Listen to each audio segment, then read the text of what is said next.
Beetlejuice, Beetlejuice, Soit on meurt en héros, soit on vit assez longtemps pour se voir endosser la peau du méchant. Pour ce genre de choses, il existe des hommes comme moi. Il t'arrive de saigner. Vous pouvez respirer, vous pouvez cligner des yeux, vous pouvez pleurer. Ah, m'a ramené le conduit celle-là. Maintenant que j'ai votre attention, accroche-toi, petit.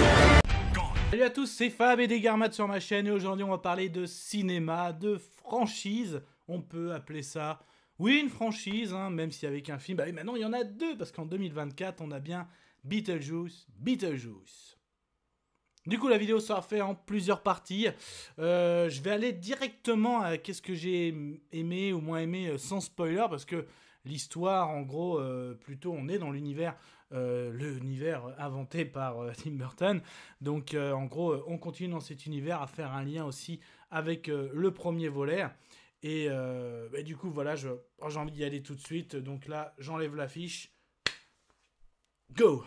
Du coup, plusieurs années après les événements du premier volet, donc Lydia, donc on la voit tout de suite, en gros oui, elle anime une émission, elle se présente comme une médiatrice du paranormal, à savoir, elle peut se présenter dans une maison soi-disant hantée, et en gros, elle peut essayer d'apaiser ou faire en sorte que le ou les fantômes s'échappent plutôt, enfin, ou trouvent la paix.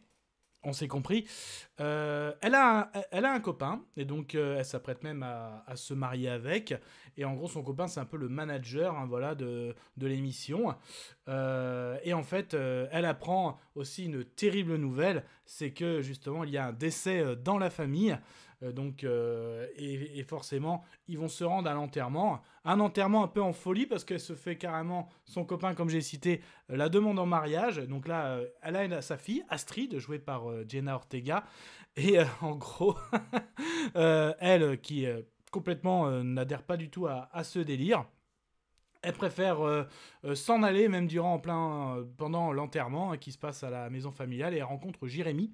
Donc Jérémy, puis elle a même un crush avec, et elle a même un retour pour Halloween. Et en fait, tout ça va se goupiller par notre personnage Beetlejuice, parce que oui, Lydia avait connu, bien sûr, Beetlejuice, parce que même dans la maison, Astrid, hein, qui est une ado qui se cherche, et qui est en conflit avec sa mère, parce qu'elle qui communique avec les morts, ne comprend pas pourquoi elle ne communique pas avec personne qu'elle aimerait, bah oui, parce que Astrid aussi et Lydia sont endeuillés aussi. Le papa d'Astrid et donc le mari de Lydia est décédé, hein, donc là-dessus c'est pour ça qu'il y a un petit conflit, et c'est pour ça que tout ramène à Beetlejuice qui est amoureux aussi de Lydia, comme on le sait, mais aussi notre Beetlejuice a une ex-femme.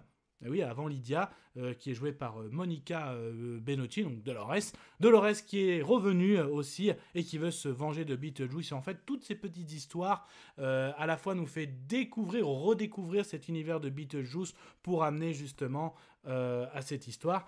Donc forcément, il faut adhérer à cet univers, hein. C'est à la fois l'humour noir autour justement du monde des morts, du monde des vivants. Nos personnages jouent très très bien, franchement, il n'y a rien à dire. Michael Keaton à fond dedans. Winona Ryder, que vous avez vu récemment dans Stranger Things, tout ça, elle est excellente en Lydia. Jenna Ortega, je pense que ça avait joué, hein, son rôle de mercredi, donc là elle est vraiment dans son élément. Monica Bellucci, elle est là, mais après... je trouve que son rôle n'est pas assez développé, mais le peu de temps qu'elle a à l'écran, c'est très bien. William Dafoe dans un peu le flic de l'au-delà.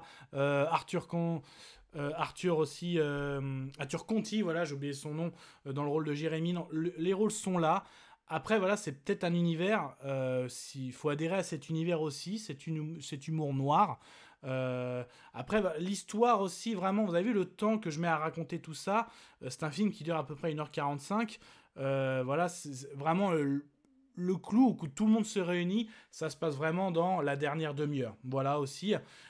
Après, il y avait tellement long entre les deux films qu'il fallait vraiment à la fois se remettre dedans, à la fois aussi pour les autres, peut-être découvrir aussi. Donc, moi, je conseille quand même de voir le premier avant de voir ce second. Donc, ça reste que mon avis. Donc après, c'est pas forcément cet univers que j'adhère. Après, voilà, ça reste une petite aventure, humour noir, les costumes sont bons, très beaux même. Les acteurs jouent bien, mais ça reste une petite aventure. Je dirais, en gros, d'un niveau de timing, ça aurait été parfait, mais au moment d'Halloween. Il aurait fallu le sortir un mois après.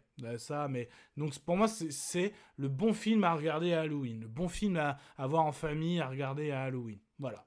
Donc, je crois que je vais même pas faire de conclusion. Je pense que je vais quand même donner mon avis sonore. Et du coup, pour moi, ce sera un... Ouais, C'est ok. Et ça, ce n'était que mon avis. Faites votre propre avis. À vous de juger. Et puis n'hésitez pas, vous prenez sur la chaîne. Alors si ça vous plaît ce type de vidéo avis, film, série, aussi bien du live action que de l'animation, n'hésitez pas à vous abonner. Vous allez sur la page d'accueil de la chaîne YouTube 5F, vous cliquez sur s'abonner, c'est gratuit. En gros, grâce à l'abonnement, et vous activez les cloches, vous recevrez des notifications dès qu'il y aura une nouvelle vidéo, et comme ça, vous ne louperez rien. Donc ce sont des vidéos assez pop culture, donc voilà, l'univers de Beetlejuice, il y a du Marvel, du DC, de la fantasy, de la science-fiction. En tout cas, prenez soin de vous, que ce soit devant la belle toile de cinéma, tout type d'écran, DVD, Blu-ray, les plateformes de streaming. Et du coup, alors vous, est-ce que Beetlejuice, ça a représenté quelque chose, ou est-ce que ça a été une découverte? On peut en parler dans les commentaires, c'est fait pour ça. Kenavo. Je vous souhaite une agréable soirée. Désolé pour le bordel. Au revoir.